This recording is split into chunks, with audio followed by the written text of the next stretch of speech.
Hello, everybody. Welcome back to... God, mate, I was going to say at Leeds Live then. I was going to say the blue, white and yellow. I've just got so many things on the go at the minute. But the most important one, Leeds, of course, with Brownie.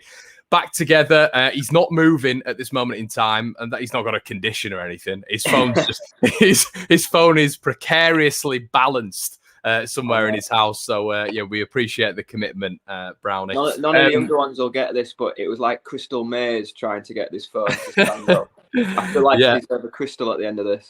Yeah. Quick shout out to Paddy as well, friend of the channel. Brownie's going on his stag do very, very soon. We've had his stag do. It's his wedding tomorrow, mate. We're just going to make sure he gets to the altar. We're all staying at his tonight. I see. That's quite unusual, isn't it? But I quite like it. Well, Paddy's missus is staying out at the parents, so Paddy's using it to get all the boys around. Yeah, chat about. We should have just got on a massive match preview, really, shouldn't we? Everyone on it, yeah. Yeah. Congrats to Paddy anyway. But listen, let's get into it, Brownie. Leeds United versus Liverpool, one of the calendar fixtures from yesteryear. Last time Leeds played Liverpool in the Premier League in front of a full crowd at Ellen Road. I've asked this multiple times. Do you know what the score was, Brownie? It was the year we went down, but do you know what that score was at home? Leeds versus Liverpool, 29th of February, 2004. Well, it wasn't the 4-3 one. That's it. That wasn't the 4-3 one. That's the one that stands out to everyone. Yeah. No, you off the top of my head, Connor. No, I wouldn't have a clue. I found this quite surprising, to be honest, because we went down that season, obviously, and we were pretty horrendous. It was the return of Harry Kewell. Harry Kewell scored at Ellen Road, and it ended Leeds United 2. Liverpool 2. Milan Barros scored for them. And how bad is it? Another Liverpool scores, but I don't know the Leeds scores. Was that still the Gerard Houllier days? Yeah, and I think it was Venables for us. I think we had Venables. I think.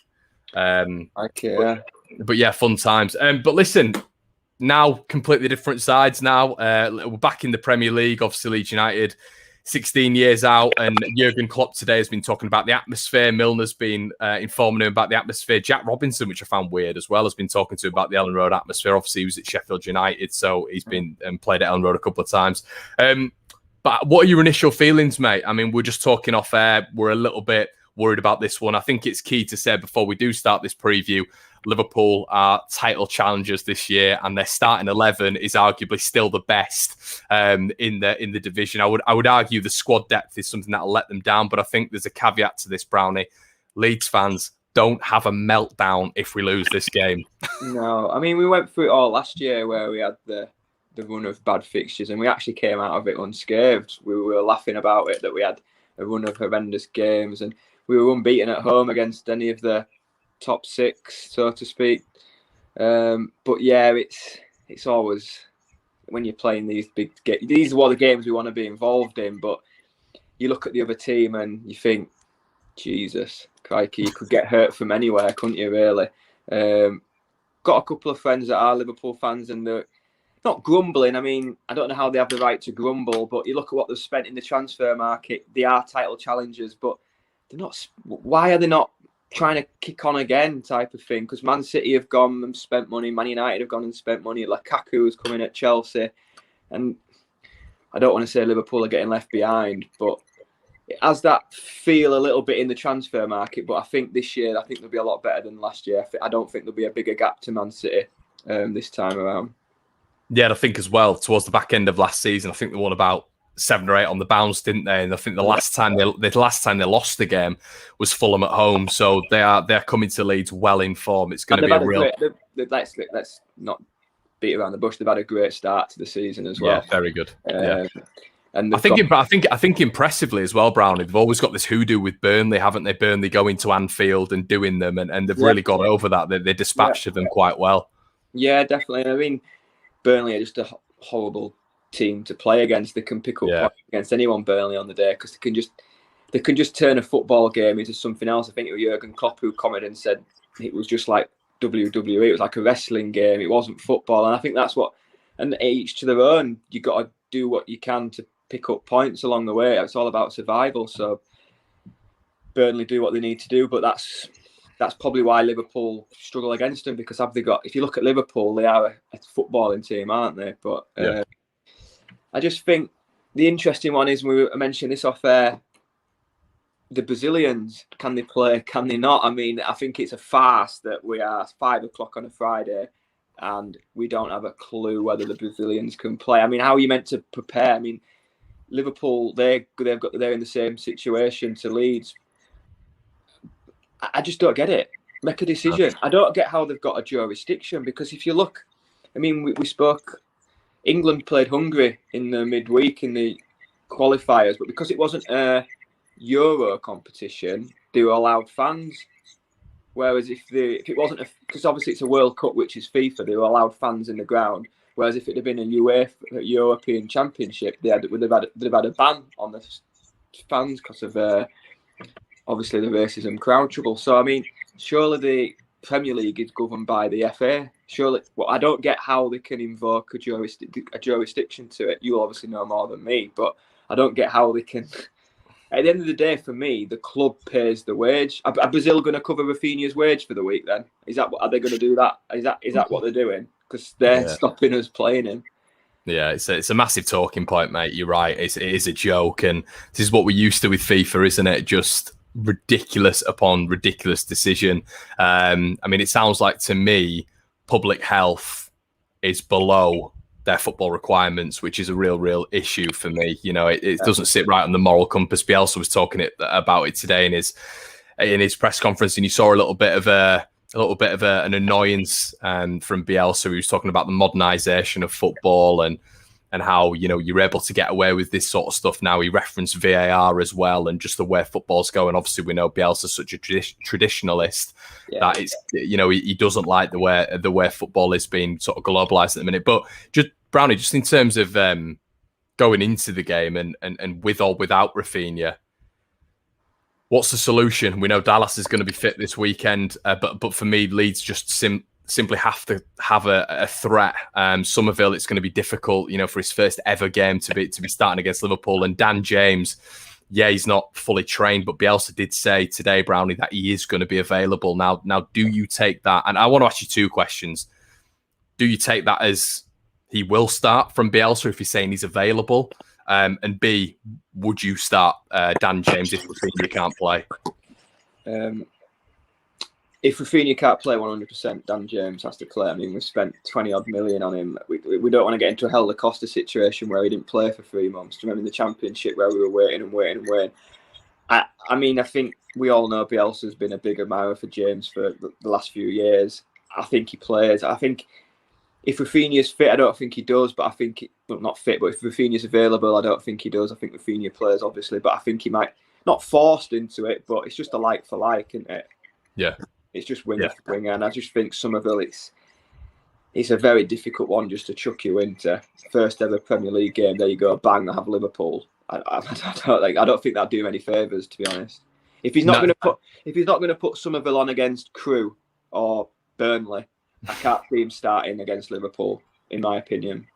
No, but I think and this is quite an interesting topic conversation, but I think it's really interesting that Leeds fans don't expect the level that they're going to get from Rafinha, because Rafinha, for me, is creative in so many outlets. He's a far more talented player, in my personal opinion, than Dan James. But what Dan James gives you is the running in behind. Liverpool play a high line, which is where we really could expose him. He got an assist against Liverpool last year for Man United, a great ball in for Rashford. And my point is, Brownie, we can't just be... The game plan has sort of got to change a little bit, hasn't it? Because with Rafinha, Leeds just give him the ball and then it'll cut inside and we can build up possession using Rafinha as a little bit of a catalyst. With Dan James, he's so much more effective with the ball in behind him, and we can't expect the same thing. Ball into feet, go on, Dan, do your thing. We've got to really help him out in that department, I think. Yeah, well, look at how Dan James has been used against us with Man United. He always plays against Leeds due to Leeds attacking and there's so much space in behind, so it's a similar situation to Liverpool. They like to play the high line, so it could be a good opportunity for Dan James as well. But I think we'd have to adopt the approach of a bit like Man City away, where we had to really soak up pressure and then we were breaking. And I mean, if we're breaking with Dan James, then it'd be great. I mean, his pace is absolutely blistering, so I think you're right. I think adopting a different type of approach. For the last few years, we've gone to Elland, everyone, and we've been used to seeing Leeds dominate the ball. Look at the Everton game, 72% possession over Everton. It's quite ridiculous, really. I don't think we'll see that against Liverpool. I think you're right. We will have to adapt slightly, but I think Bielsa's shown he can do that. From last year, when we had the first round of fixtures against the tougher teams, we did kind of get shown up a little bit. But then when we came to play them again, Tottenham, Man City, Man United at home, the Chelsea at home, we were completely different. We were more compact and solid, which I think is a massive that Firpo's back and available from Bielsa's presser. Because then, for me, I've said it many a times, if you take Dallas out of that midfield, we're just wide open. Yeah, no, I think you're spot on. Yeah, and it is a massive relief. But if Rafinha, I'll tell you what, we'll go on this. We're talking about the Brazilians. When you look at Alisson and you look at Fabinho, Bobby Firmino is going to be out anyway with injury, so that doesn't matter. So it's those two players in general, two world-class players, and Rafinha for us. Who's more affected, Leeds or Liverpool, by these changes? It's a really good question. I was just about to ask you the same. I mean, if you'd have asked me this question 10 days ago before we had Dan James, I'd say us. But we have got that replaced. That's why it was such a good. If anything happened to Harrison and Rafinha, we didn't have. Bielsa likes to play with wingers, get to the byline, cut balls back. We do have that replacement now with a solid winger. Take the Liverpool keeper out. I mean, we saw last year when he didn't play, Alisson. They had to sign Andy Lonergan at one point. They were really down to the bare bones, weren't they? So. Who was it? It was the old West Ham keeper that went in there, wasn't it, for them for a bit? Adrian, isn't it? Adrian, yeah, and he chucked a few in. I mean, I'd probably say them. Sounds daft, but I probably would say them. Yeah. I think probably the argument against would be that if they have those two out, you look at Adrian and this. I think they've got a lad called Kelleher as well, who they brought in the summer. Yeah. But the midfield, I guess you could just drop Henderson into the 6 and then bring Thiago or Ox in. It's not as big a deal, is it? It's not the end of the world, is it? Nah. But then again, that's why they're up challenging at the top of the league, because they've got quality players all over the place to bring in, which just shows how well we did last year, being undefeated against these teams. Is it more? This is how I'm thinking it this weekend, and this isn't a pessimistic, negative view. It's a realistic view for me. Listen, if we can get a point, I'll be over the moon. But I mean, 3 points would be incredible. But I think in general, Brownie, what I just want to see, and I don't think what I've seen from Leeds United this season is a real performance. That's what I want to see this weekend. I want to just see us. Find our overlaps, our underlaps, find our patterns of play that we've not really seen this season. I mean, towards the back end of last season, it was absolutely brilliant. It was on par. It was excellent. And I think we need to see that a little bit more. Are you in agreement with that, just in terms of Leeds really not showing anything so far this season? I mean, there's an argument, Brownie. A lot of people in the comment section won't like this because it's now you see the results and you forget about the performance. But overall, you look at that Everton game, mate, we could have been 4-1 down inside 52 minutes. Calvert-Lewin missed 2 one-on-one opportunities. The Burnley game, we were not up to scratch at all for me. Listen, the Everton game, if there was one team that was going to win it in the end due to momentum, it was going to be us because we were pressing them towards the end. Yeah. But I think overall, we've not conjured that many chances over the 3 games, and the performances haven't really been to standard in terms of the standards that we've set as a team last season. No, it hasn't clicked for me yet at all. I passed a comment in pre-season about I thought it was a weird pre-season. I know we had the Euros and what have you, but we had no pre-season games, and then we banged 4 in a week. It was just so odd. Against top opposition as well. Opposition. It was just so weird. And I mean, who are we to question what Bielsa does? But nobody can say that no other team did it. I don't understand why we literally there was no games for weeks, and then bang, bang, bang, bang, bang, game, and pre-season wasn't great. I went to Blackburn, that was pretty awful. I went to Fleetwood, the 23s, and then the Real Betis game. I thought we started the Real Betis game really well, but it has just sort of been a bit of a weird pre-season, has then corresponded into going into the league form a little bit. Man United, I mean, speak for itself. I thought we were really sloppy first half. I thought we just didn't get going, and then before we know it, I thought we came out second half really well, and I thought it was harsh that they scored the goals when they did. But overall, in the performance of the game, it wasn't good. Everton, I think you're right. Meslier made 2 really good saves at the start of the second half. It was another. We could have been 3-1 down. Crew, I don't think it was part of the plan to have to bring Bamford, Click. Don't think it was part of the plan to have to bring. No, I agree. I agree. I think that's where Somerville would have got his first game. I think the team that was out should be blowing Crew away. Shouldn't have to take to 80 minutes to score and have to bring on our top hitters. And then Burnley. I mean, we've touched on Burnley. They are a difficult team to play against. But I came away from that game with my brother, and it was poor. It was just flat. Everything was just flat. So maybe the international break came at a good time for us. Hopefully it's we've got some points on the board. It's not the end of the world. There's teams below us. There's teams in worse positions than us. But hopefully it came at the right time, and we can kick on. Is Rafinha? If Rafinha is fit, do we see Dan James all in this game?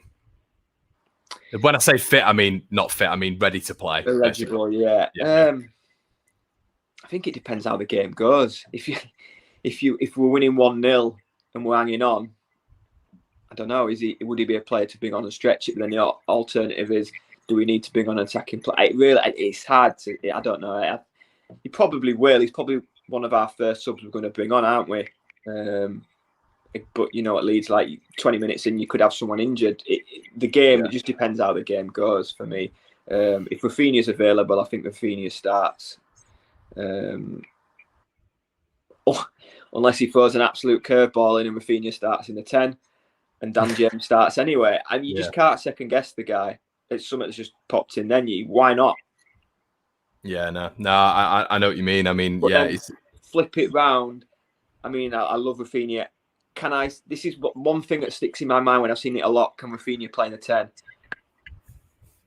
As it works with Rodrigo playing in there, and what I'll say is, Rodrigo, Rafinha, can I see them two tracking back in the 10?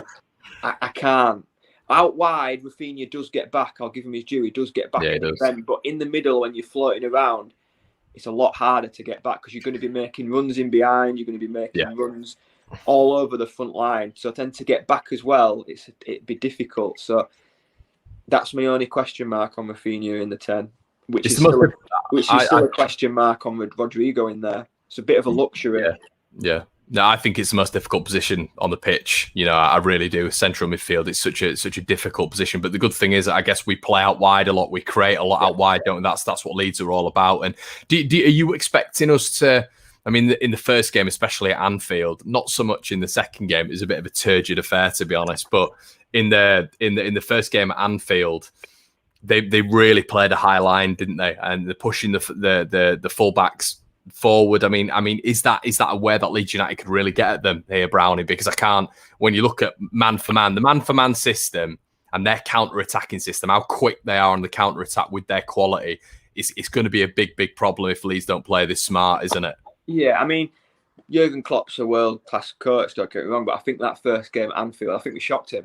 I genuinely do. I think we shocked him, and I don't think, do you know what I mean? They were champions, they were first game at Anfield. I think they just came out expecting newly promoted team will win, and we really did shock them. Yeah. And I mean, straight after Liverpool's last game, before the international break, he was talking about Leeds. That's how much we shocked him, I think. He was talking about how hard the Leeds game would be.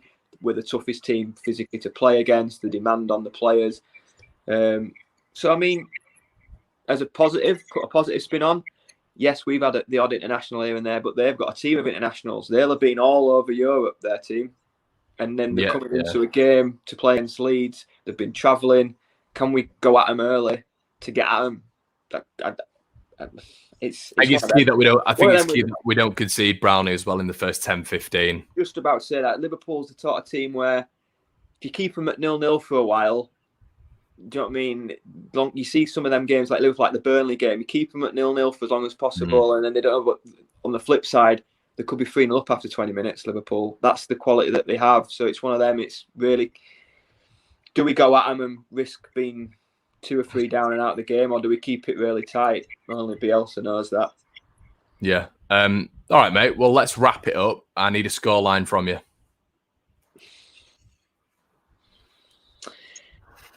I can't see us get that. When I was at the Burnley game, I was chatting during the game and I was saying we can't lose it. We can't go into the Liverpool game having only one point. We can't, because I can't see us getting anything out of Liverpool. So the equaliser at Burnley were vital. It takes a little bit of the edge off it. Obviously, we need to go and pick up what we can. But yeah, if we got a point, I'd be elated. Put it that way. Oh yeah, yeah. You'd snap your hand off at a point. 3-1 Liverpool, 2-1 Liverpool, something like that. I think we'll score. But on the flip side, Ellen Road packed out could help us. It's one of them. Yeah, you're hoping one of those is it's going to be. We've not seen it massively yet, but you're hoping it can be the 12th man, aren't you? Obviously you haven't seen it massively yet. Obviously, we've only had one game at Ellen Road, but I think it played its factor in that one, to be honest, Brownie. But I'm in sort of agreement with you, mate. Listen, I tell you what, the positive is that after Liverpool, I think we've had a really tough start. I think Man United away is horrible. I think Everton is a really tough game. People are underestimating Everton with Rafa Benitez. There's a shout that they're going to finish top 6. There really is. Well, I was about to say, I think Man United top 4, Everton top 8, Liverpool will be top 4, and Burnley at Turf Moor with their fans is a lot different to Burnley at Turf Moor without. Yeah. They're horrible. Little, do you know what I mean? You saw Ashley Barnes going around, the crowd right behind, just like we are at Ellen Road. You want to get stuck in. So it has been, I agree, it's been a tough start, and I'm think you're about to say the same thing. After Liverpool, we have got a nice little run of fixtures.